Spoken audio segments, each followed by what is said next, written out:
Have you ever felt like someone was living inside your head? Not a literal presence, but a silent force that shapes what you feel, how you act, and even what you believe about yourself? Imagine this.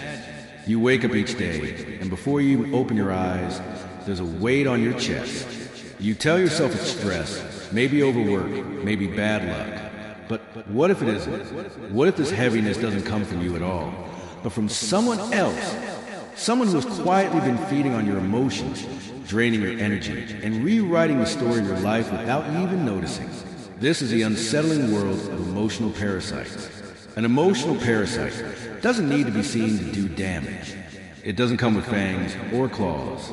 It comes with charm, kindness, or sometimes a victim's face. It doesn't rush in. It seeps into your life like water through cracks. At first, it feels harmless.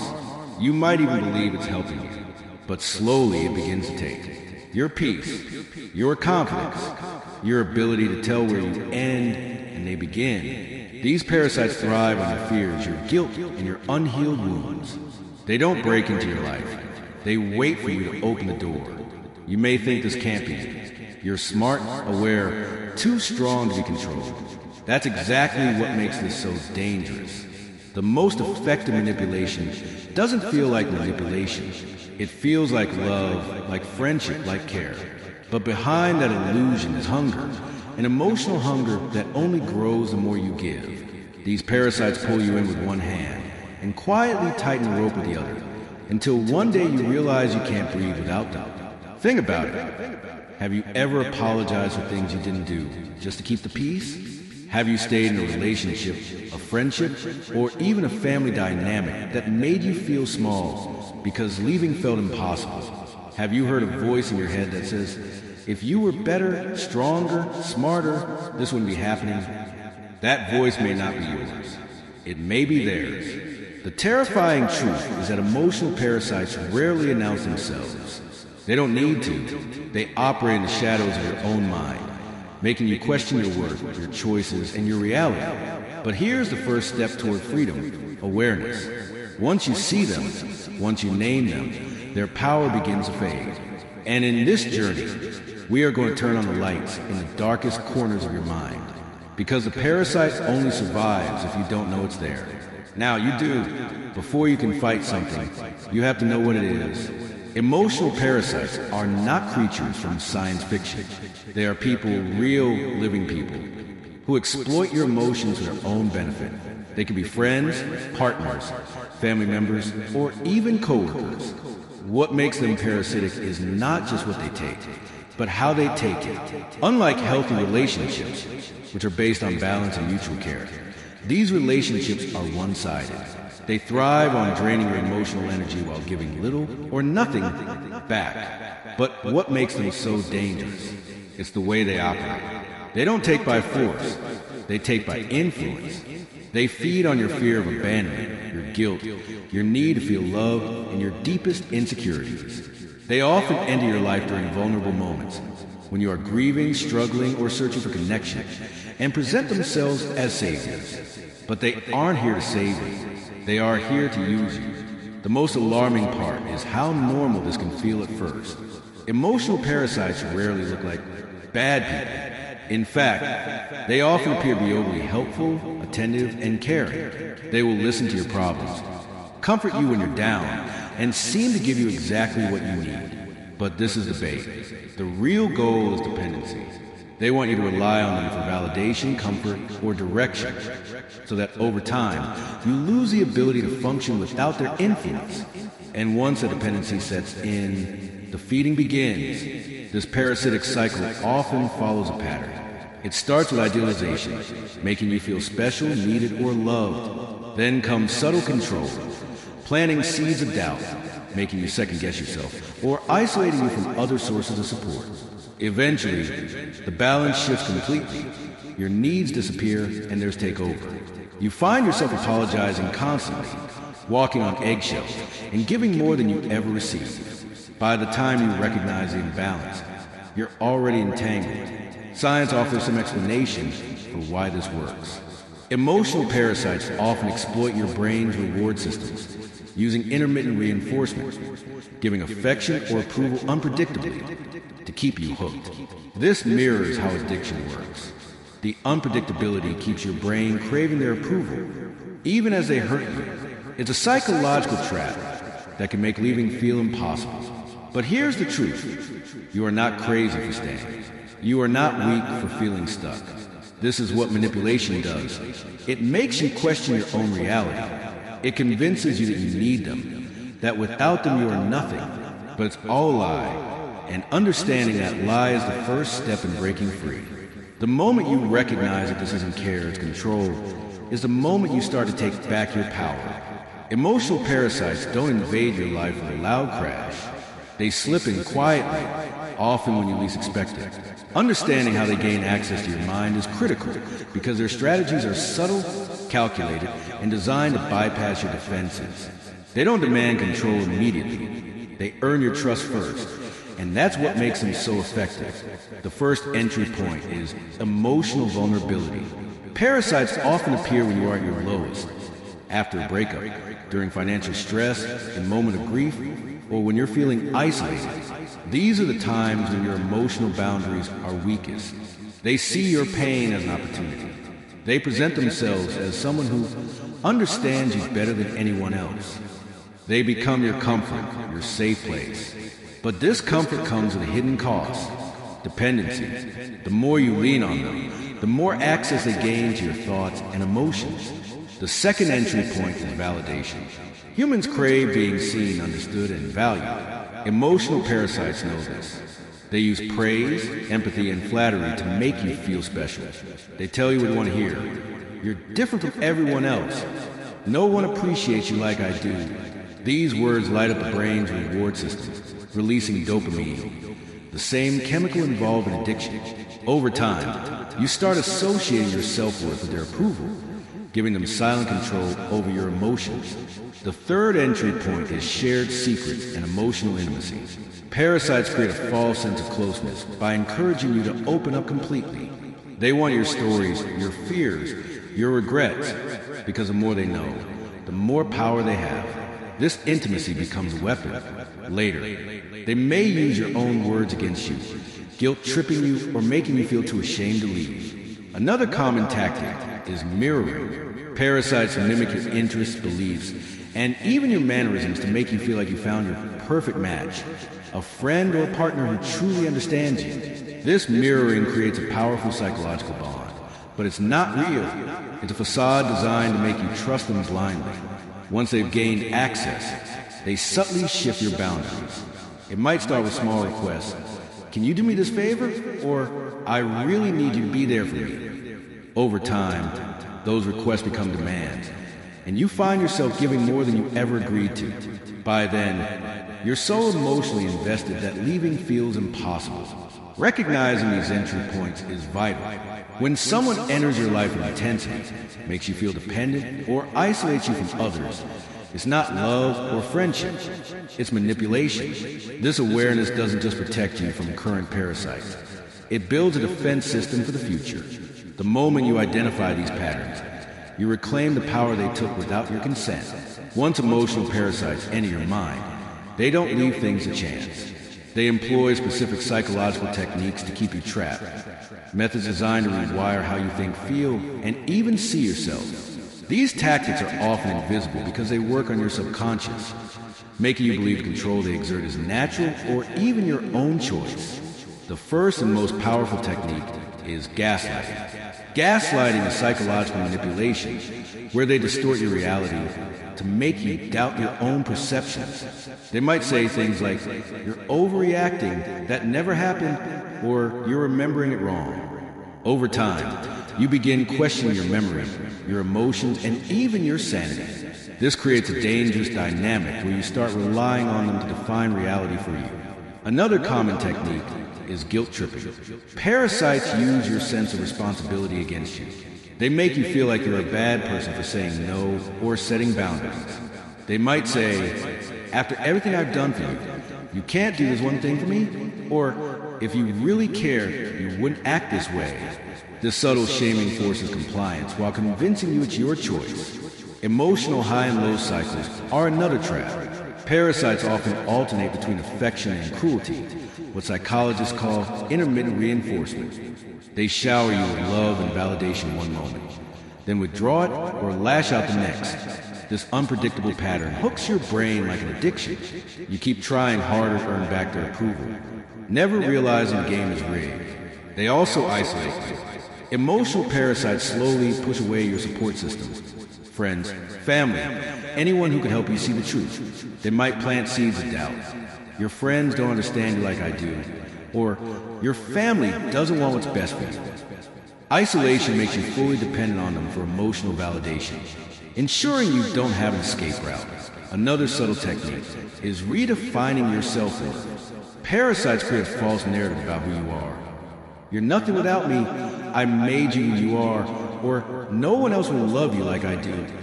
Over time, you begin to internalize these lies, tying your identity to their approval. This keeps you submissive and afraid of losing them, even when they're destroying you. Lastly, they normalize toxic behavior. They convince you that the pain you're experiencing is normal or even your fault. They twist arguments to make you believe you provoked their anger, deserve the silent treatment, or cause their bad behavior. This brainwashing keeps you from recognizing the abuse for what it is. Understanding these techniques is essential to breaking free.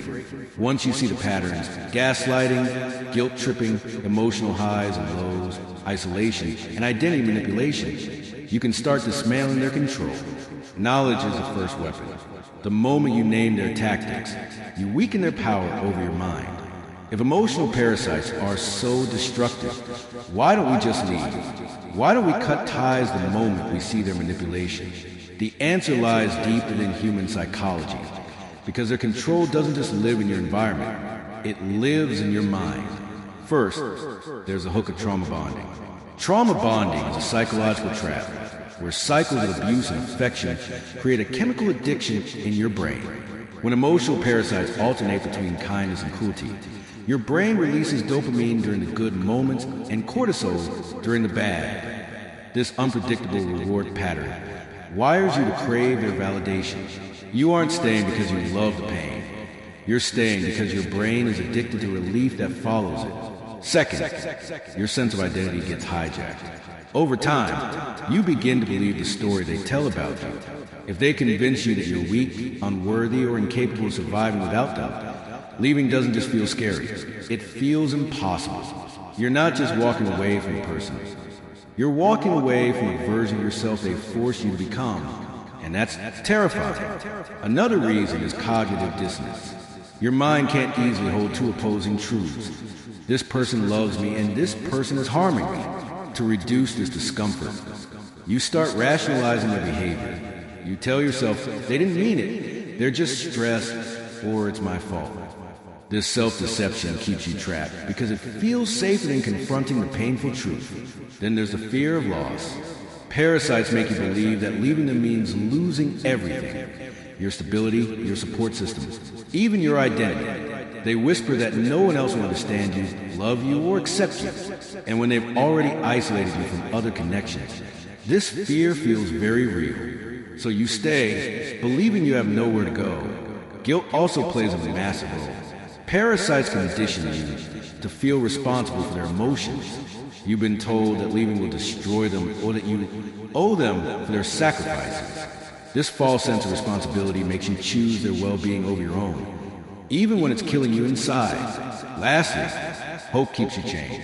That tiny part of you that remembers the love-bombing phase, the early days when they made you feel special, clings to the illusion that they can change. You keep waiting for the person they pretended to be to come back, not realizing that version never truly existed. These psychological chains, trauma bonding, identity hijacking, cognitive dissonance, fear, guilt, and hope make breaking free feel like tearing away from yourself.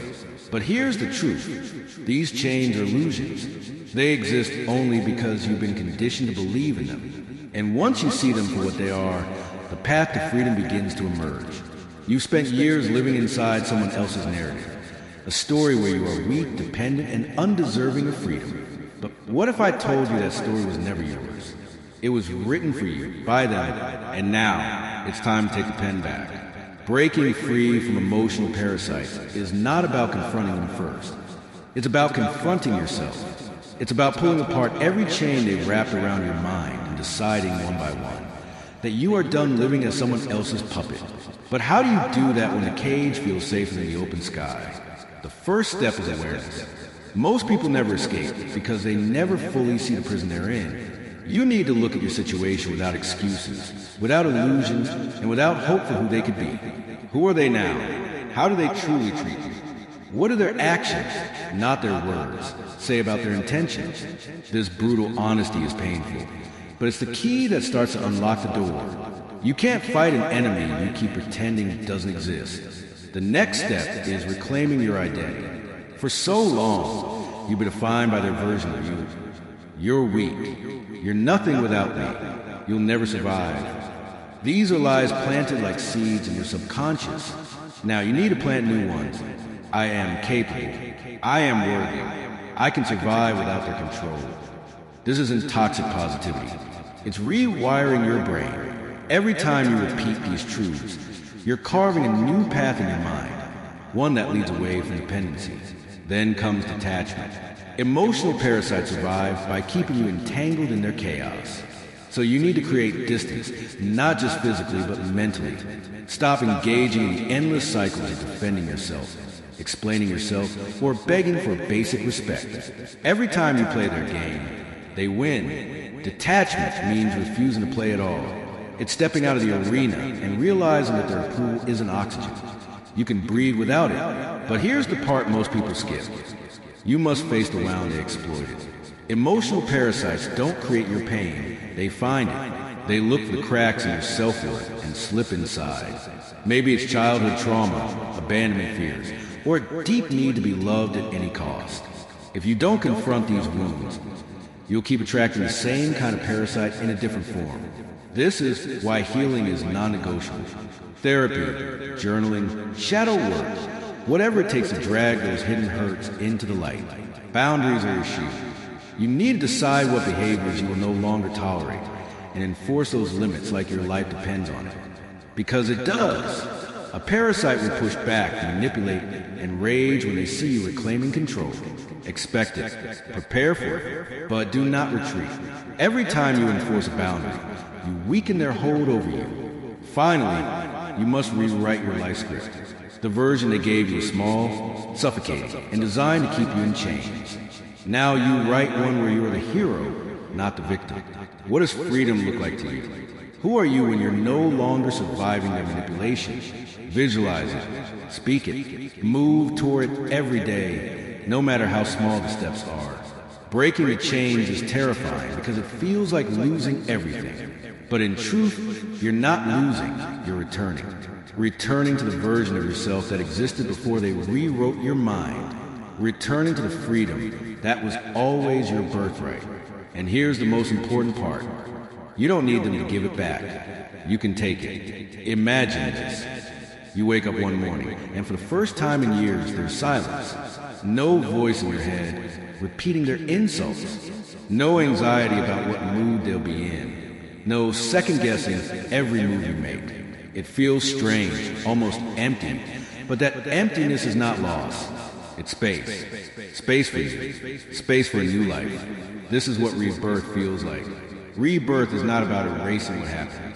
You can't just rip those pages out of your story. But you can stop letting them define the ending. You can pick up the pen and write something they never saw coming. A version of you that doesn't bend, doesn't break, and doesn't live in chains. But let's be honest. The first stage of this rebirth feels messy.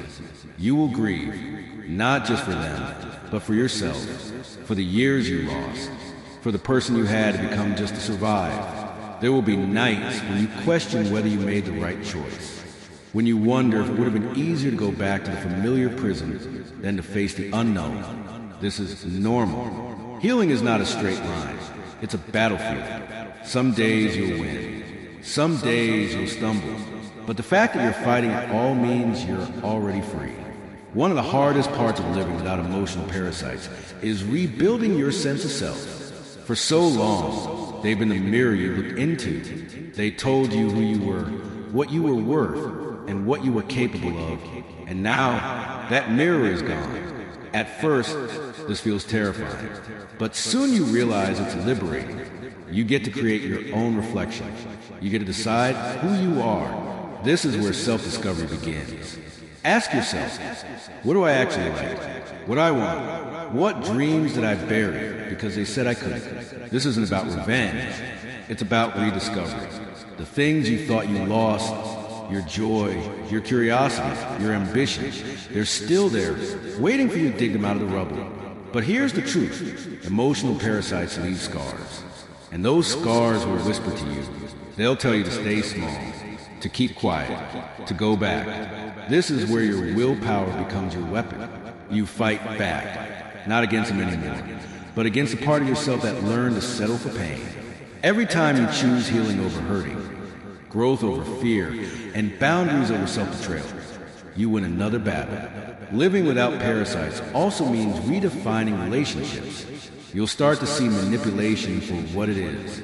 You'll notice the red flags you used to ignore, and you'll stop letting people take pieces of you just to keep the peace. At first, this will feel lonely, because the people who thrive on your silence won't know how to exist around your voice. But this loneliness is temporary. Real connections, ones built on respect, not control, will find you, because now you won't settle for anything less. Then comes the most powerful part of the rebirth. Purpose. When you survive this kind of psychological warfare, you don't come out the same. You come out sharper, wiser, and stronger than you've ever been. And now, you get to decide what to do with that strength. Maybe it's helping others see the change they can't recognize. Maybe it's building a life you thought you'd never deserve. Or maybe it's simply waking up every day knowing that you're no longer living for someone else's approval. This is a truth they don't want you to know. Once you've broken free, they can't touch you. They can't control you. They can't rewrite your story anymore. And when you finally stand in that power, you'll realize they never owned you. They only borrowed the parts of you that you hadn't claimed yet. So claim them. Claim your voice. Claim your worth. Claim the life you were always meant to live. This is your rebirth, not as a victim, but as your own savior. And that is a power no parasite can ever take away. Freedom isn't just about breaking free from emotional parasites. It's about making sure you never let them back in. And for that, you need armor. Not the kind that makes you cold, distant, or numb, but the kind that shields you while allowing you to stay fully alive. This armor is built piece by piece, forged from self-awareness, boundaries, and unshakable self-respect. The first piece of your armor is knowledge. When you understand how manipulation works, gaslighting, guilt-tripping, silent treatments, love bombing, you start to recognize it instantly. What once confused you now feels obvious. You can spot the pattern before it tightens around you. This is crucial because emotional parasites rely on your blindness. They thrive when you don't even know what's happening. But now, you see it coming. And when you see it, you can stop it. The second piece of your armor is boundaries. This isn't just about saying no. It's about redefining what you will and will not tolerate in your life. Boundaries are not walls. They're gates. They don't shut people out completely. They control who gets in and under what conditions. And here's the part that scares people. Boundaries will upset others, especially those who use the benefit from your lack of it. They'll call you selfish. They'll say you've changed. They'll push back. But that's how you know your boundaries are working.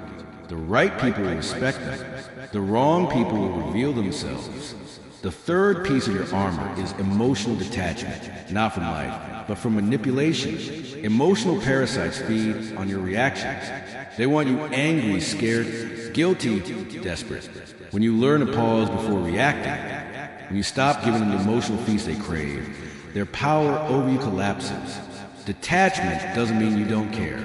It means you choose when, where, and how to invest your emotions instead of handing them over to anyone who demands them. The fourth piece of your armor is your support system. Isolation is where emotional parasites thrive. They want you cut off, doubting yourself and depending on them. Your armor becomes unbreakable when you surround yourself with people who remind you who you are when you forget. People who don't just comfort you, but challenge you to grow. Support is not weakness. It's reinforcement. It's the difference between fighting alone and marching into battle with an army at your back. The fifth piece is self-trust. This one takes time. When someone has spent years convincing you that your thoughts, feelings, and instincts can't be trusted, you start to believe them. But here's the truth. Your intuition was never wrong. It was ignored, silenced, buried under their lies. Rebuilding self-trust means listening to that inner voice again. It means honoring it even when it's inconvenient. And every time you trust yourself and see that you were right, that armor grows stronger. But here's the most important part of building your armor. Don't confuse it with a fortress. The goal isn't to lock yourself away from the world forever. It's to walk into it fully protected, knowing that you can open your gates without fear. You are not closing yourself off from love, joy, or connection. You are protecting yourself from exploitation, deceit, and pain disguised as care. And here's the paradox. When you wear this armor, you won't need to use it as often as you think. The moment manipulators sense they can't break through, most of them won't even try. They'll move on to easier prey. You'll stop attracting the same cycles of pain because you'll no longer be a suitable target. This doesn't make you unkind or cold. It makes you wise. It makes you someone who can love without losing themselves, who can trust without being naive, and who can walk through life knowing that no one, not a parasite, not a manipulator, not a false friend, gets to control them ever again. This armor is not built overnight. It's built with every boundary you set, every truth you tell, and every time you choose yourself over their games. And with each piece in place, you don't just survive, you thrive. You don't just heal, you rise. And the parasites, they fade into background, powerless against the person you've become. Look at yourself, not the version they made you believe you were, the broken, weak, dependent version. No, look deeper, past the scars, past the voices that told you you're not enough. There you are, the real you, the one who always knew there had to be more than living in someone else's shadow. You see, freedom isn't just about escaping emotional parasites. It's about becoming someone who doesn't even attract them anymore. Someone who is so rooted in their truth that manipulation feels like a distant echo instead of a living nightmare. This is where you are now. Pause for a moment. Feel it. You walk through fire. You face the discomfort of seeing the ugly truths about your life, your choices, and the people you trusted. You've broken patterns over years, maybe decades. Old. And do you know what that means? It means you've done something most people never do. You've taken control back from those who stole it. But let's make this clear. Healing doesn't mean you'll never get hurt again. Pain is part of life. But there's a difference between pain that shapes you and pain that changes you. You've learned to tell them apart. That is your power. So who are you now? You are someone who knows how to set boundaries and keep them. You are someone who listens to that inner voice you once ignored. You are someone who can walk into any room, any relationship, without fear of losing yourself. You are someone who chooses deliberately, who gets access to your energy. And because of that, your world changes. The people who once fed on your fear, they no longer find a home in your mind. The situations that once kept you trapped, you recognize them for what they are and walk away before they consume you. The inner voice that once whispered doubt, now it whispers strength. Do you see it yet? You are no longer surviving. You are living, not in reaction to others, but in alignment with yourself. And here's the most beautiful part. This isn't just about you. When you heal, when you rise, when you take back control, you show others it's possible too. You become the mirror of freedom for those still trapped. You become the proof that they, too, can reclaim their lives. But never forget, the work doesn't end here. Emotional parasites, toxic people, manipulative systems, they don't disappear. But now you are armed. Now you know their tricks. Now you have the strength to walk away from anything that tries to dim your light. So what's next? You build. You create. You open yourself up to real love, real friendships, real purpose.